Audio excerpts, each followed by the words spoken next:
we have with us a man who need no introduction. Unlike many of his colleagues, even after his tenure, he is right in the middle of the media, in the public domain, and even in the social media. Welcome, sir. Let me be direct. Are we living in a period of intolerance? Yes, we are, and this intolerance is going to increase. There are powerful vested interests who are working at polarizing the people in their own selfish interest, and this is very harmful to the country and must be opposed by all patriotic people. Is this vested interest, do you mean they are political? Can we be more direct? Yes, political. Some parties work on communal lines, some parties work on caste lines. All these parties, they work on lines to polarize the country.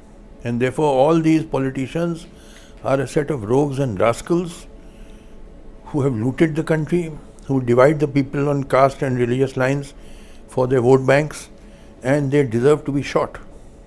Can we say it is the BJP who leads the present government? BJP divides people on religious lines, other parties divide people on caste lines. I make no difference. All the politicians, they are rogues and scoundrels. They have, I mean, it's so sad. Such a great country is in the hands of gundas. These are nothing but gundas, criminals. And they all deserve to be hanged. All our politicians. This country is heading for a revolution. Just imagine, prices are shooting up the roof. 200 rupees a kilo dal. What is the price of onions? What is the price of mustard oil? Unemployment is increasing. Massive unemployment in the country. The crisis, it is all heading towards a crisis. When there will be a revolution in this country. So you mean you see no hope presently? I see hope. A revolution is my hope. You see, there can be one building which can be repaired or renovated. There can be another building which is so dilapidated that you have to, it requires demolition and fresh construction. So, there is no construction without destruction. You have to destroy this system. It is outdated. Our constitution has exhausted itself. All our institutions have collapsed. Do we have a parliament? The whole monsoon session was washed out. Shouting, screaming, there was no business transacted. I am sure that is going to happen in the winter session and thereafter in the budget session. Parliament is finished. It will never work now. Whoever is in opposition will not allow the parliament to function. When BJP was in opposition, they did not allow parliament to function. Now, Congress and others, I know, they will not allow it to. Parliament is finished. Judiciary, it takes 25-30 years to decide a case finally. Is this a judiciary or a joke? And half of the judiciary has become corrupt. I know, I was part of the system. Bureaucracy is largely corrupt. Everything has collapsed in this country. Now then, it is all a empty shell, hollow. So, it requires a revolution. By revolution, you mean revolution in real meaning or some change in the system? Yes, change. Real meaning is complete change. We have to have a just social order where the standard of living of the people is rising. You see, the test of every system is one and only one. Is the standard of living of the masses rising in that system or not? Whether you call it capitalism or socialism or communism or any ism, the test is only one. Is the standard of living of the masses rising or not? So, we have to create a system in which the standard of living of the masses keeps rising. That can only come by a revolution. Therefore, the solution to our country's problems do not lie within the system, they lie outside the system, which means the system has to be destroyed. This system will not allow progress to take place. You are seeing prices are rising, unemployment is rising. All this talk of Vikas has proved to be hollow. Where is the development? So it was all a fraud. You said about corruption. Also, we discussed about communalism. What is more dangerous? See, both are dangerous and they are complementary to each other. This is a country of great diversity. so many religions, so many castes, so many languages, so many ethnic groups.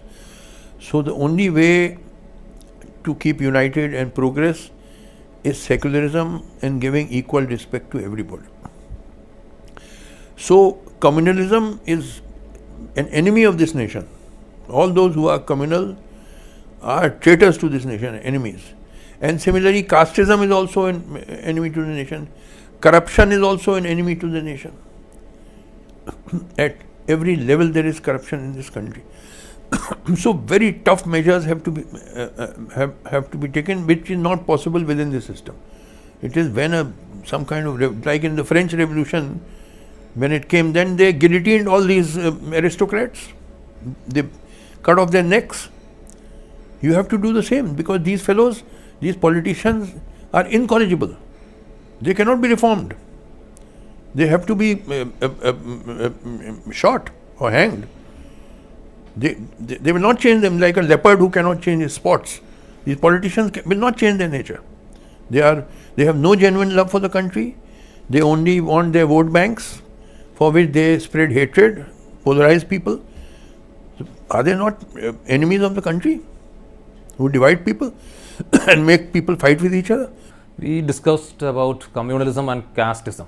Then what is the lesson we learn from Bihar? See, in Bihar, can we have some hope from the result? No, please don't have any hopes. But it was important to defeat the BJP, because these BJP people had become, very arrogant. They thought they are ruling the whole country. So they needed a big jolt, which the Bihar election has given them.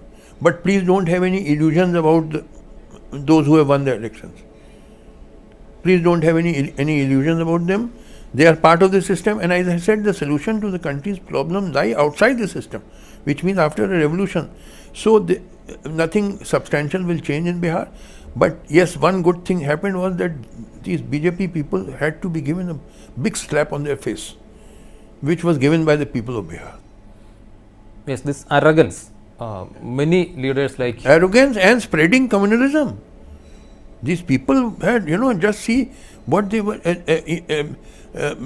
lynching of that Ikhlaq in Dadri, and attack on Muslims in Ballabgarh. Earlier it was in Muzaffarnagar, to polarize people. This beef politics, all the hate speeches by Adityanath and Sadhvi Prachi and so on.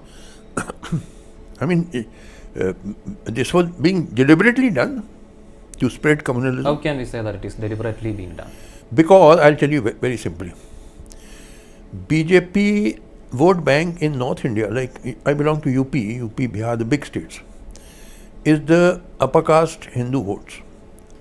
But upper caste Hindu, which means Brahmins, Rajputs, Vaishyas, Bhumiyas, all together are only about 15% of the population.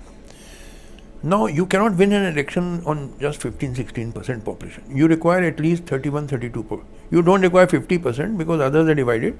But if you get above 30%, you can win an election. But certainly not on 15-16. So, BJP cannot win elections unless they get some other castes also. Now, those castes are voting for other parties. Only upper caste Hindus are voting for BJP, but that is just 15-16%. Voting goes on religion and caste lines.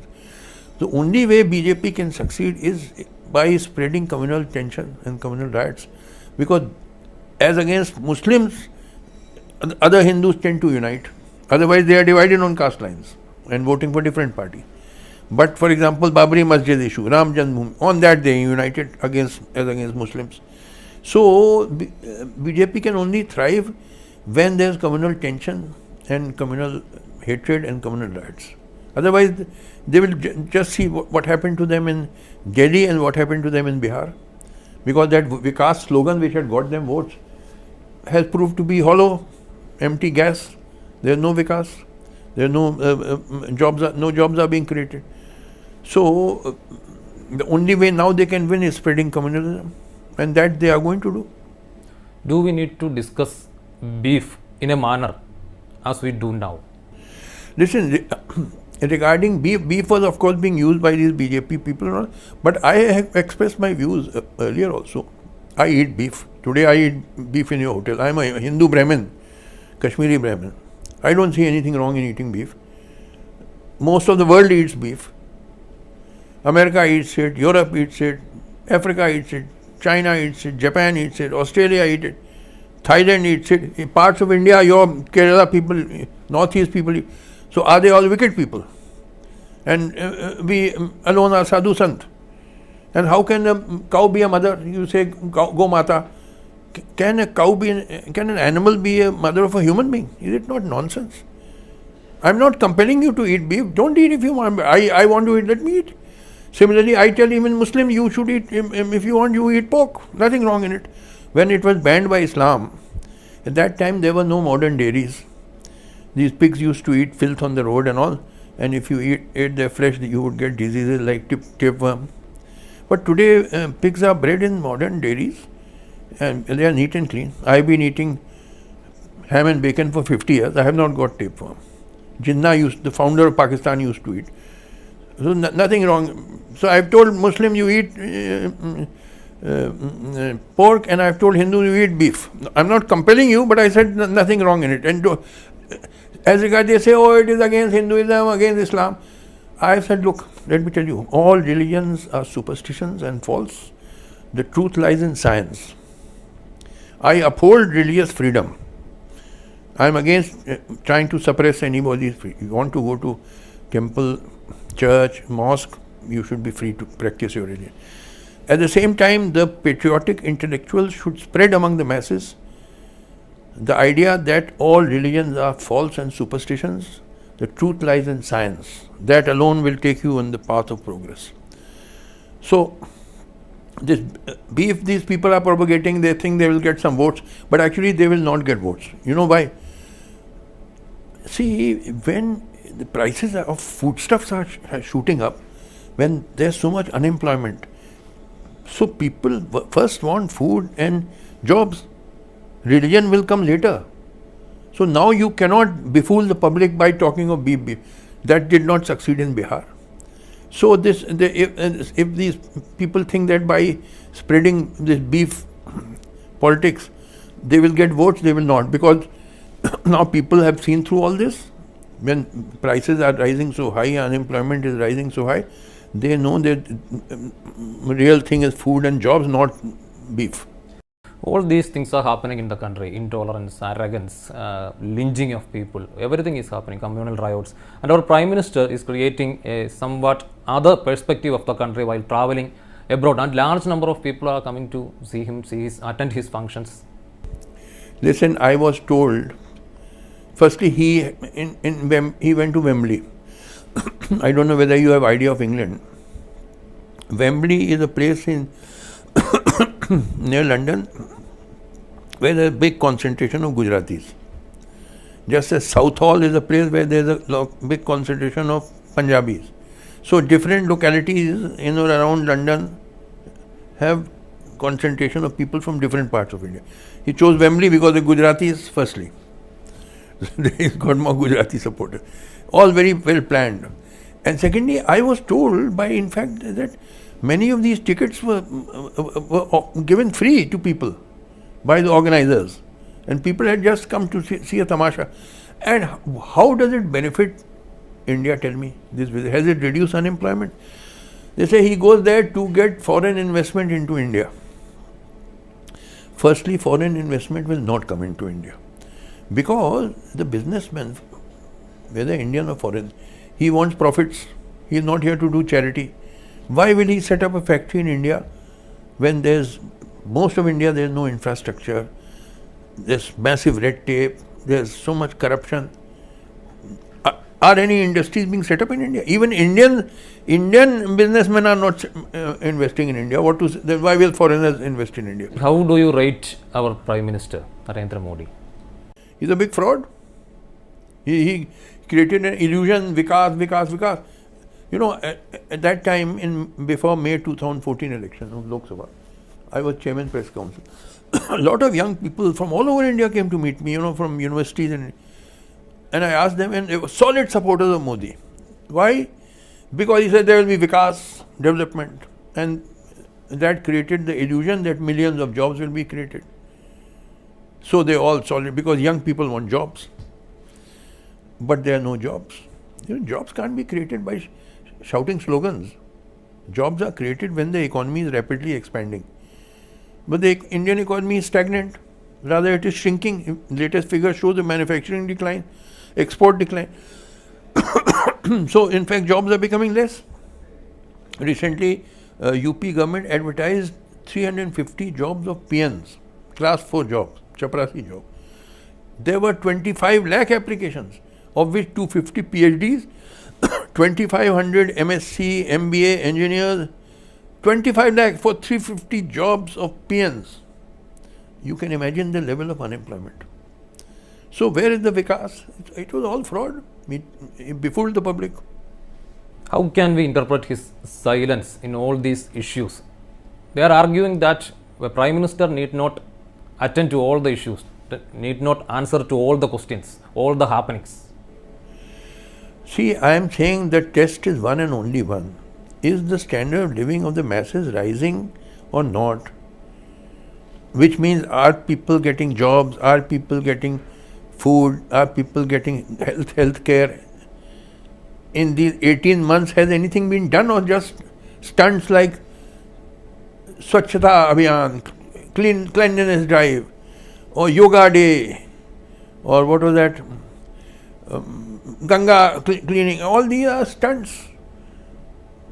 He is an expert in stunts, but there is nothing in the man. He has no ideas.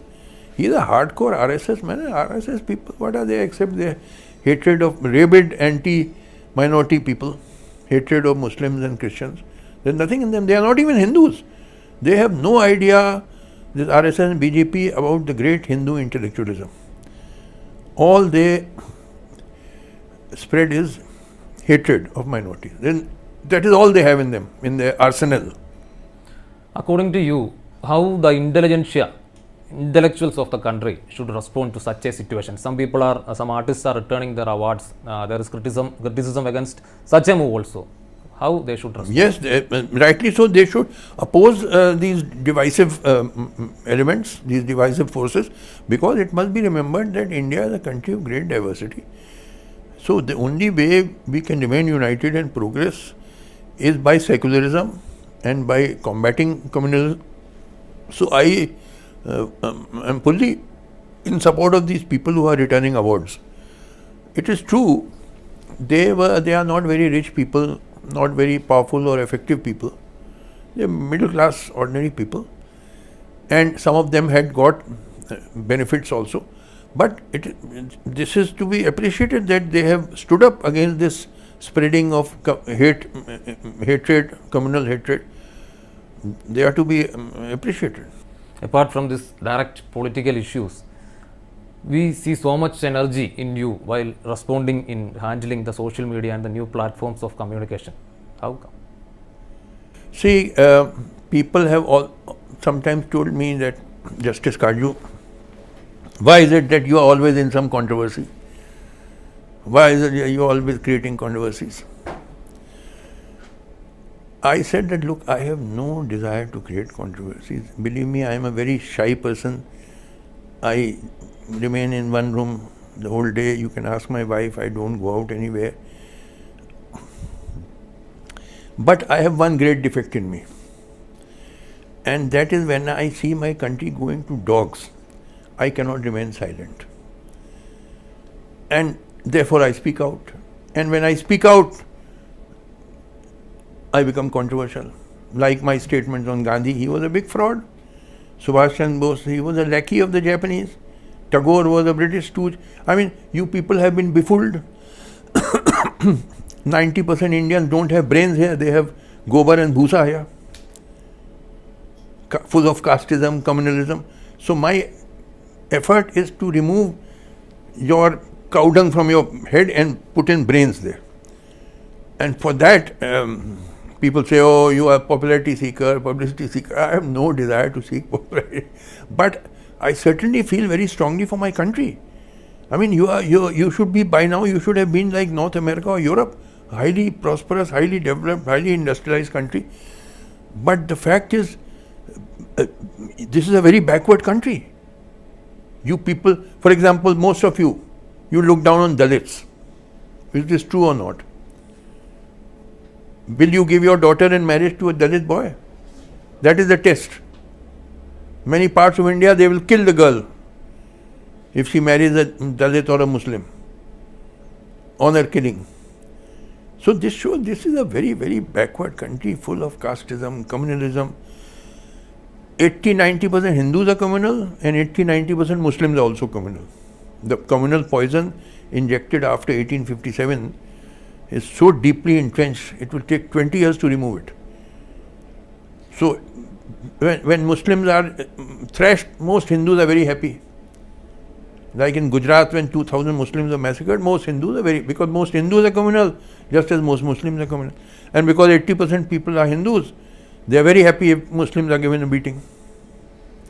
So my effort is to help my country rise up and become a prosperous, highly developed, highly industrialized country where everybody is enjoying a high standard of living, getting decent lives. All my effort is in that direction. I'm doing it through ideas, because ideas are very important at this stage of our historical development. Correct idea. You people have been brainwashed into stupid ideas. My effort is to remove those stupid ideas and replace them by scientific and rational ideas. Keep going and let more people follow you in future also. Thank you. Thank you.